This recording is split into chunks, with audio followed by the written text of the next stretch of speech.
सत्संग की आधी घड़ी तब के वर्ष 1000, तो भी बराबर है नहीं, कहे कबीर विचार। तो यहाँ आपसे प्रार्थना की जाती है, जब तक सत्संग चले आप सब चिंताएं और इधर उधर की गल्ला बातें छोड़ के ध्यान से सत्संग सुनो। चाहे कोई रोगी है, चाहे कोई संकट है किसी प्रकार का, आप एकाग्रचित्त होकर सत्संग सुनोगे तो राहत मिलेगी और ये ज्ञान ग्रहण होगा। इस ज्ञान से आपको 70% लाभ तो ज्ञान से मिलेगा। जो आज तक किसी को ज्ञान नहीं है, ये वो ज्ञान आज मैं बताने आया हूं। तो क्या बताते हैं कि इसके इस तत्व ज्ञान को समझने के लिए धर्मदास ये सृष्टि रचना का सुनना, इसको समझना और कंठस्थ याद करना बहुत आवश्यक है। और ये जो ज्ञान मैं तुझे बताऊंगा, ये जन जन को समझाना, इस ज्ञान से सबकी बुद्धि ठीक होगी, समझ में आएगी और अपने मूल मालिक को वो पहचान पाएंगे। नहीं तो युग बीत गए, कितने युग हो गए हमें जन्मते और मरते को तुम्हें, और ना बेरा कितने को और कष्ट में जीवन तुमने भोगे हैं, आगे भी भोगते रहोगे जब तक इस मार्ग को ग्रहण नहीं करोगे। धर्मदास जी कहता है, प्रभु गीता जी के अध्याय नंबर 11 के मंत्र नंबर 32 में ये खुद कह रहा प्रभु कि मैं काल हूं, सबको खाने के लिए आया हूं। परमेश्वर ने कहा कि श्री कृष्ण काल नहीं थे धर्मदास, तो वो काल कैसे कह रहे हैं अपने आप को? गीता जी का ज्ञान किसने कहा? गीता जी का ज्ञान किसने बोला? धर्मदास जी ने कहा कि श्री कृष्ण भगवान ने। परमेश्वर ने कहा कि नहीं, श्री कृष्ण भगवान ने गीता जी का ज्ञान नहीं कहा। श्री कृष्ण जी को तो पता नहीं मैंने गीता में कहा क्या था। महाभारत द्वितीय भाग प्रश्न नंबर 667 नए में और प्रश्न नंबर 1531 पुराने में लिखा है कि महाभारत के उपरांत भगवान श्री कृष्ण राजा युधिष्ठिर को गद्दी सौंप के इंद्रप्रस्थ की राजगद्दी पर बैठा करके कुछ दिनों के उपरांत द्वारका जाने की तैयारी की। सभी ने मिलकर प्रार्थना की कि हे भगवान, हमें एक सत्संग सुना कर जाओ ताकि हम आपके उपदेशों के आधार पर अपना जीवन भी सफल करें और कोई जीवन में गलती ना कर दें। आप हमारे गुरु हो, क्योंकि भगवान श्री कृष्ण पांडव और यादवों के धार्मिक गुरु थे। भगवान श्री कृष्ण ने वो स्थान और समय निहित कर दिया। निश्चित स्थान पर सत्संग प्रारंभ होना था। उससे पूर्व अर्जुन और श्री कृष्ण घूम रहे हैं, श्रोतागण आकर के बैठ रहे हैं, अपना अपना स्थान ग्रहण कर रहे हैं। तब अर्जुन ने कहा कि प्रभु, वही गीता जी का ज्ञान हमें फिर सुनाना जो आपने मुझे युद्ध के दौरान सुनाया था। मैं भूल गया बुद्धि दोष के कारण। भगवान श्री कृष्ण ने कहा कि अर्जुन, तू बड़ा बुद्धिहीन है, तू श्रद्धाहीन है, ऐसे अनमोल ज्ञान को तूने याद क्यों नहीं रखा? फिर स्वयं कहते हैं कि अर्जुन, मैं उसको अब ज्यों का त्यों पुनर् नहीं बता सकता, मुझे याद नहीं। विचार कीजिए धर्मदास जी, परमात्मा कह रहे हैं कि वक्ता कह रहा है कि मुझे याद नहीं, और श्रोता को कह रहा है कि तूने बुद्धिहीन याद क्यों नहीं रखा। इति सिद्धम के श्री कृष्ण ने ये गीता जी का ज्ञान नहीं कहा था। गीता जी का ज्ञान किसने बोला था? काल ने बोला था। ये ज्योति निरंजन है जो ब्रह्मा विष्णु महेश का पिताजी है। इसने कसम खाई है कि मैं व्यक्त रूप में किसी के सामने अपने ओरिजिनल रूप शरीर में नहीं आऊंगा। जो गीता जी के मैं अपना विराट रूप दिखाया है वो इसका वास्तविक स्वरूप है। जो गीता ज्ञान देते समय अपना विराट रूप दिखा करके अर्जुन को कहा था कि देख, ये है मेरा वास्तविक स्वरूप, ये तेरे से पहले ना किसी ने देखा और ना फिर कोई देख सकता, ना किसी वेदों में वर्णित विधि से, ना किसी जप से, ना तप से, ना क्रिया से मुझे प्राप्त नहीं कर सकता। गीता जी के 7वें अध्याय के 24वें श्लोक में लिखा है कि ये मेरा अटल नियम है कि मैं कभी किसी के सामने व्यक्त रूप में, इस मेरे वास्तविक रूप में कभी प्रकट नहीं होता। ये मेरा घटिया नियम है। और ये बुद्धिहीन लोग मुझे कृष्ण मान रहे होंगे, मैं कृष्ण नहीं हूं। मैं अपनी योग माया से छुपा रहता हूं। 7वें अध्याय के 25वें श्लोक में पवित्र गीता जी में काल कह रहा है।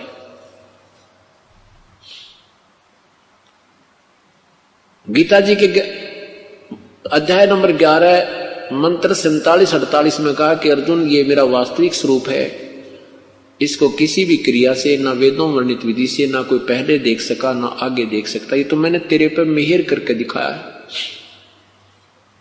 वो विराट रूप जो काल ने दिखाया था वो उसका वास्तविक स्वरूप है धर्मदास जी। यदि वो रूप स्वरूप विराट रूप श्री कृष्ण जी ने दिखाया होता तो ये नहीं कहते कि मैं ये पहले किसी ने नहीं देखा, क्योंकि भगवान श्री कृष्ण विराट रूप अपना कौरवों की सभा में दिखा चुके थे। जब कौरव पांडवों का आपस में भाई बंटवारा नहीं हो रहा था, उसके लिए भगवान श्री कृष्ण 3 बार शांति दूत बनकर गए थे। और दुर्योधन इस बात को भी सहमत नहीं हुआ था कि पांडवों को 5 गांव दे दूं, तो भगवान ने उसको कुछ शब्द, करड़े शब्द बोले थे, जिससे दुर्योधन ने भगवान श्री कृष्ण को अरेस्ट करने का आदेश सैनिकों को दे दिया था। उस समय भगवान श्री कृष्ण ने अपना विराट रूप दिखाया था, जिससे कौरव घबरा गए थे, भगवान बाहर आ गए थे।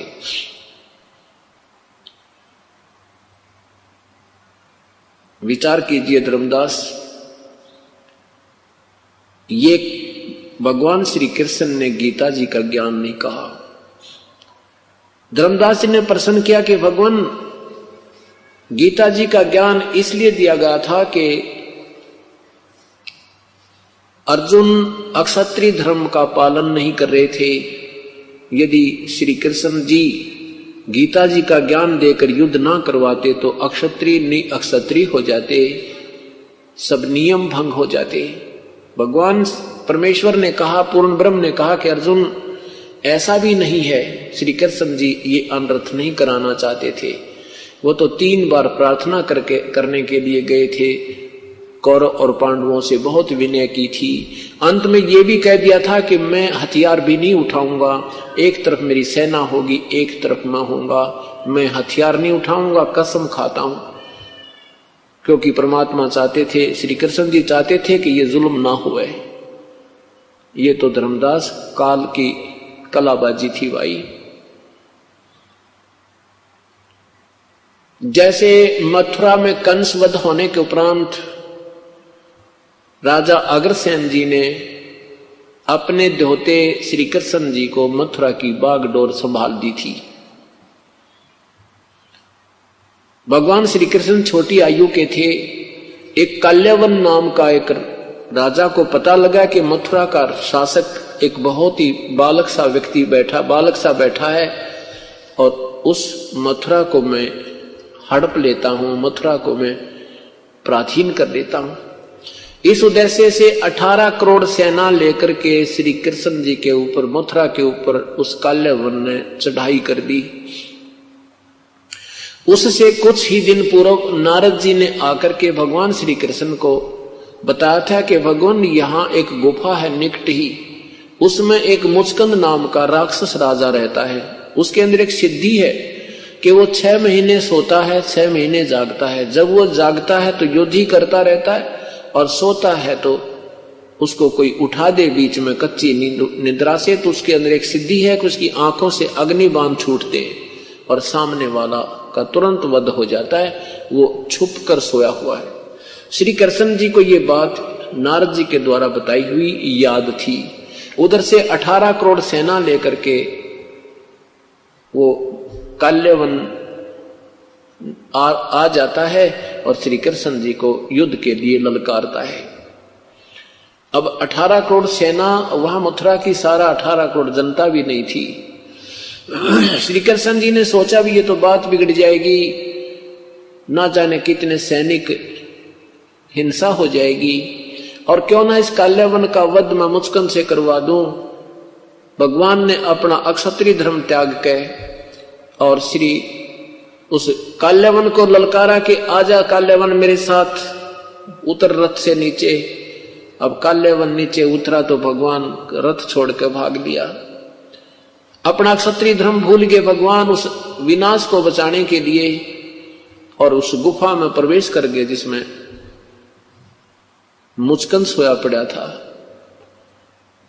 गुफा के अंदर जाकर के अपना पीतांबर, जो अपना पीला कपड़ा सा एक चद्दर साथ रखा करते थे, उस पीतांबर को मुचकंद के ऊपर उड़ा दिया, सोए हुए मुचकंद पर उड़ा दिया, और आप आगे चले गए, गुफा में गहरे चले गए। कौन? भगवान श्री कृष्ण।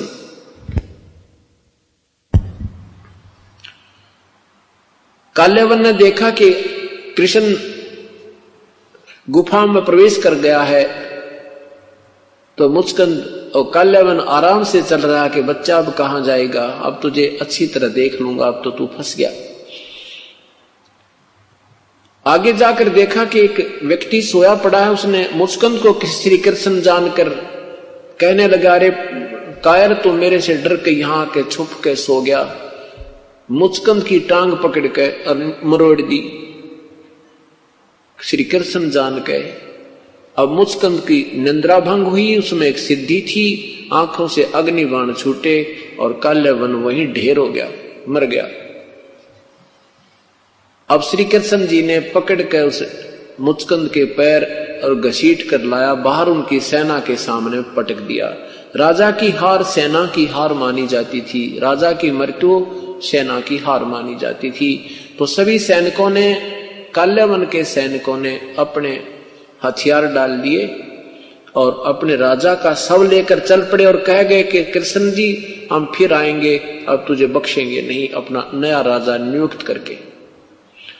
श्री कृष्ण जी ने सोचा ये तो पागल इंसान है, ये फिर आएंगे, फिर झगड़ा होगा। इसलिए विश्वकर्मा को जी को बुला करके कहा, विश्वकर्मा एक ऐसा स्थान ढूंढ ले कि तब उस समुद्र में जो तीन तरफ से पानी हो, समुद्र हो, एक रास्ता हो, एक द्वार हो, उस द्वार का एक द्वार वाली नगरी श्री विश्वकर्मा जी ने भगवान श्री कृष्ण के आदेश से तैयार कर दी। उधर से भगवान ने अपना सारा बोरिया बिस्तरा लाद के और प्रस्थान कर दिया, सारी मथुरा खाली कर दी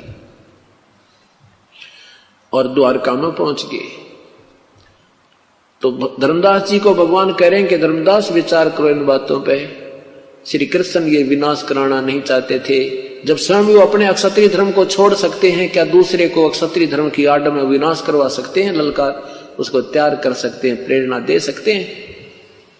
धर्मदास सुन्न हो गया, तेरे की सचमुच हम रोज पढ़ते थे इन कथाओं को, पर ये जोड़ जुगाड़ मारे तो जुड़ा नहीं। देखो पुण्यात्माओं, जैसे किसी दुकान में सारे स्पेयर पार्ट रखे हैं और जेन्युइन रखे हैं, लेकिन उनको जोड़ने वाला इंजीनियर ना हो तो न गाड़ी बन सकती है, ना को इंस्ट्रूमेंट बन सकता है।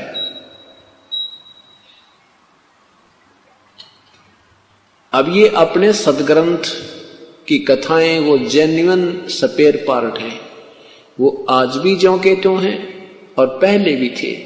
अब इन महापुरुषों ने इनका जोड़ जुगाड़ जोड़ नहीं सके, इसलिए वो तत्व ज्ञान नहीं प्राप्त हुआ। अब ये तत्व ज्ञान इसी को कहते हैं जो निष्कर्ष निकालकर और आपके सामने पेश कर दिया जावे, फिर बुद्धिजीवी समाज शीघ्र समझ जाता है। अब धर्मदास कति चुप हो गया। परमात्मा कहते हैं धर्मदास श्री कृष्ण जी के पास आकर के पशु पक्षी भी प्यार पाते थे, वो काल नहीं था। और काल तो वो था जिसके दर्शन करके अर्जुन जैसा योद्धा कांप रहा और कहता है भगवान अपने इस विराट रूप में समेट के अपने चतुर्भुज रूप में मुझे दर्शन दे दो, मैं तो बहुत घबरा गया हूं, मेरा तो हार्ट अटैक होने वाला है। तब उस काल ने अपना वो विराट रूप समेटा, फिर चतुर्भुज रूप दिखाया, विष्णु रूप, क्योंकि ये काल महाब्रह्मा महाविष्णु महाशिव रूप भी बनाता है। वैसे ये 1000 भुजा का भगवान है, ये 2 भुजा भी बना सकता रख सकता है, ये 1000 भुजा तक अपनी तैयार कर सकता है, दिखा सकता है, शो कर सकता है। और ब्रह्मा विष्णु महेश केवल 4 भुजा ही इनके पास हैं, ये 2 भी रख सकते हैं, ये 4 भी बना सकते हैं, ये एक सिद्धि होती है। इनसे ज्यादा ये नहीं रख सकते। इनकी माता जी केवल 8 भुजा बना सकती है, 2 में भी रह सकती है। ये नियम होता है, ईश्वरीय विधान है।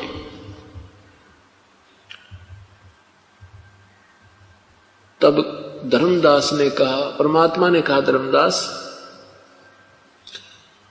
कितने जन्म हो गए तुमने मरते और जन्मतों को, क्या प्राप्त हुआ तुझे? आज तो सेठ है, कल ना जाने तो कौन सी योनि में प्राप्त होगा, ना जाने कौन से नरक में तुझे डाला जाएगा, ये काहे का जीवन है। तब धर्मदास बोला, हे भगवान, हे परमात्मा, हम कैसे कैसे फंस गए यहां पर, ये क्या कहानी है?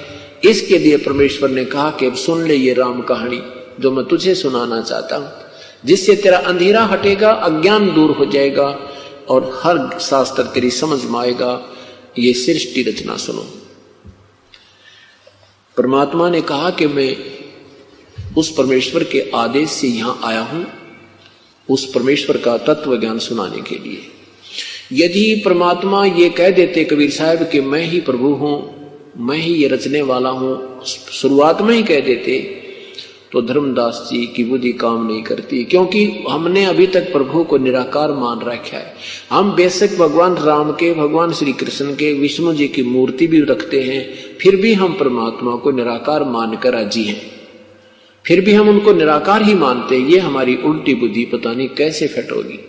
इससे सिद्ध है कि हम जिस भगवानों को पूजते थे वो भगवान उनसे सेटिस्फाई नहीं थे, हम संतुष्ट नहीं थे कि वास्तव में यही फाइनल है।